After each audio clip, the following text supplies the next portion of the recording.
With 2020 just around the corner and 2019 about to come to an end in just a couple days, I thought I'd make a video going over my top 10 favorite episodes from the Arrowverse this year. Now this year is a little bit tricky because of Crisis on Infinite Earths, as unlike last year, there are certain shows that are added to the Arrowverse through the Crisis that are not only just retroactively added, but also are currently airing, or at least aired in 2019, including Doom Patrol, Titans, Lucifer, and Black Lightning, 4 TV shows that are technically now a part of the Arrowverse that did have episodes in 2019, and I thought, why not just include those in this video, unlike like a mid-season finale ranking where I didn't include those shows because they would just be way too much to rank, and they're very different. This one is a top 10 list, so it doesn't make sense for there to be just too much to rank, but also, it's like the episodes, it's just episodes, so it's not exactly a different format, so I thought, why not just include all of those shows in this ranking? Now, I haven't seen Black Lightning yet, so I didn't have time to watch it. I probably will watch it very soon, but I highly doubt it would any of the episodes from that show would make it onto this list anyway. So this is a list from the other shows, basically Arrow, The Flash, Supergirl, Legends of Tomorrow, Batwoman, as well as Doom Patrol, Lucifer, and Titans. The top 10 episodes from those, what is it, like 9 shows? With that in mind, let's begin with number 10. Our world erased from existence. There's no way that my entire Earth is just gone. Erased from existence. We have to get out of here. I need my family to live.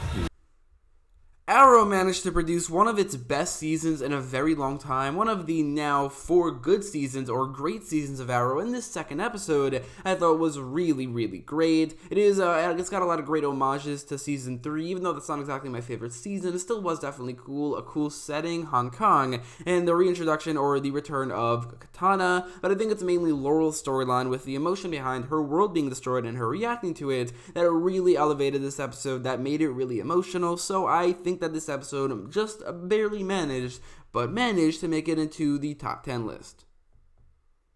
This moment is beautiful and necessary, and I hate to interrupt.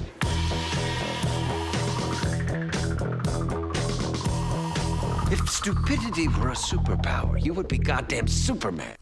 Doom Patrol had a very, very good first season, enough so that even though there aren't any other episodes in this list from the season, basically, or almost every episode from the season would be like only a little bit lower from the top 10 rating-wise, but this episode has got to be the best episode of the season. Penultimate Patrol, like the rest of the show, has all the great things from the show. It's a very high quality, the acting is great, the characters are very interesting, and Mr. Nobody is such an amazing villain, but the reason this episode is so much better than the rest is because like the revelations and the conflict it draws between the Chief and the Doom Patrol and what we learn there, it's just so intense and so well done, making this, I think, the best episode from Doom Patrol Season 1, and one of the best episodes from just DC television in 2019, otherwise basically at this point known as the Arrowverse.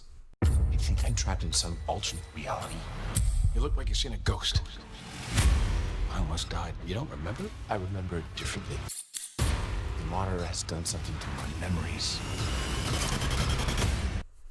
Like I said earlier, Arrow Season 8 is just so great, and this episode is a testament to that, as this episode doesn't really have any villain, just like Welcome to Hong Kong and the rest of the season really, it doesn't really focus on the villain, it very much focuses on Oliver and even Laurel, and they just make for such a great, interesting, and fun team, as the Green Arrow and Black Canary absolutely should, but this episode takes the Groundhog Day / Edge of Tomorrow concept, 2 movies that were mentioned in this episode, and they do it very well, adding a lot of emotion to it, adding Quentin Lance as well, with Quentin Lance drawing the best emotion out of Laurel and Oliver respectively. It works so well as an episode, and also resolves the conflict between Oliver and the Monitor, and then in the end Oliver realizes that the Monitor is on his side, all of which is handled extremely well, making this one of the best episodes of the year.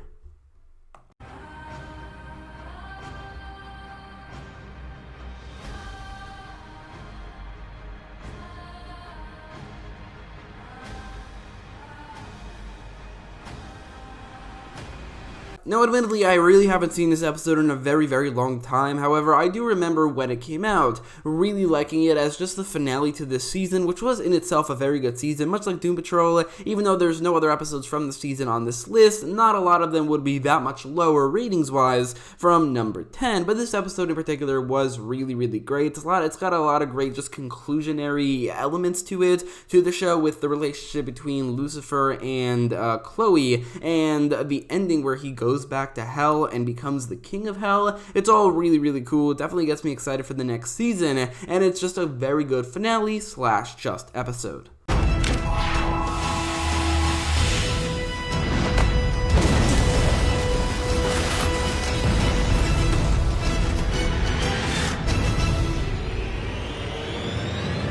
Titans Season 2 did not really stick the landing in the end, but it was like at the beginning of the season, the first couple episodes where they were just doing so well, especially this one. This episode takes place completely like outside of the world of Titans. It doesn't focus on them at all until the very end, instead focusing on Connor Kent, aka Superboy, and his origin story along with Crypto, and it was just so great. The acting for Connor, the way they portray him as this grown man who has the maturity of basically a toddler. It's legitimately so much fun. This episode is also comedically very well done. Crypto's amazing. The visuals are great. It's honestly a little bit emotional. And this is, I think, a show just focusing on this concept and this character that probably could be better than Titans itself, making this, I think, not only the best episode of Titans this season, but also the best episode of Titans ever so far. But even among heroes, there are different echelons. The highest belong to those known as the Paragons. And they are the only hope.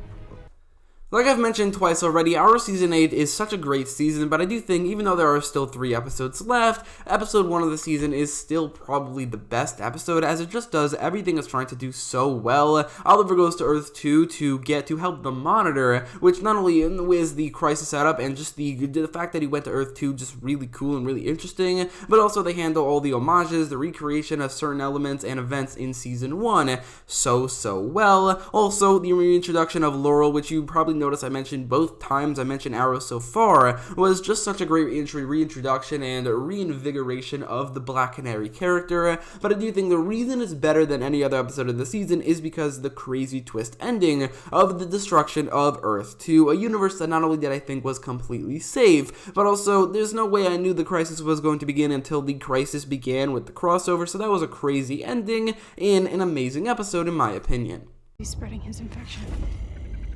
Barry? He's gone. That's not him. I'm not giving up on my husband. If you go out there, you could get infected. Flash, this isn't you. The Flash gave us its best mid-season finale ever with The Last Temptation of Barry Allen. For the sake of this video, I'm counting it as 2 separate episodes, since while it is the same mid-season finale, it is 2 separate episodes. But anyway, Part 2 was certainly not as good as Part 1, but it is still such a great episode. It's got a lot of scary and creepy elements to it, even more so than the Halloween episode of this season, and it handles it so well, especially with the Dark Flash. Not to mention that Bloodwork himself, one of the best villains on the show ever. The final fight between the Flash and Bloodwork is very, very well done, and the Flash just feels so badass with how competent he is using his powers, more so than basically any other episode of the entire show, except for Enter Flash Time. But then there's also the final Bloodwork form, the crisis setup. It all just works so perfectly, making this the best mid-season finale of The Flash ever, but not quite as good as its first part. He should be. It is the end of the world. What's happening? He wants to take control of you. It's up to you to resist him. There's a way to save the world and still survive. All you have to do is choose life. The Flash, at the point that this episode came out, hadn't had an episode this good since episode 15 of season 4, which came out almost 2 years before this episode came out, and it's just such a great reinvigoration of the show. This episode is absolutely amazing. Grant Gustin's acting is probably his best acting ever, or at least up there, as he really elicits so much emotion in this episode, and the inner conflict between the Speed Force and Bloodwork, both trying to pull on Barry, as you see in this image right here, and I think they do that perfectly. in this episode. All in all, this episode, especially with the ending of Barry becoming Dark Flash, it all is just so cool, and it's just one of the best episodes of the show ever, but certainly the best episode since Enter Flash Time, that is, if you don't count the Crisis.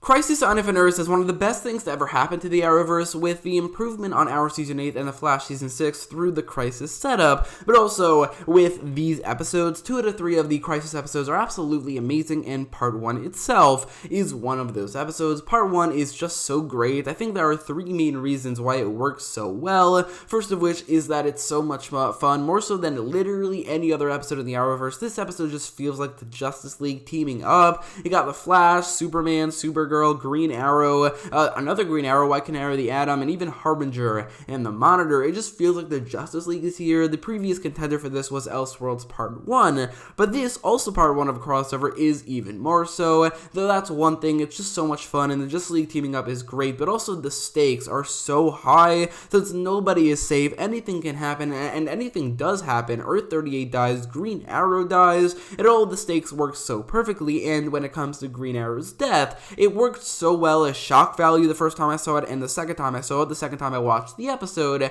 it was insanely emotional, making this one of the best episodes of the year ever. In fact, it's the second best. Serve your higher purpose. And one more shot. This is the only Earth left.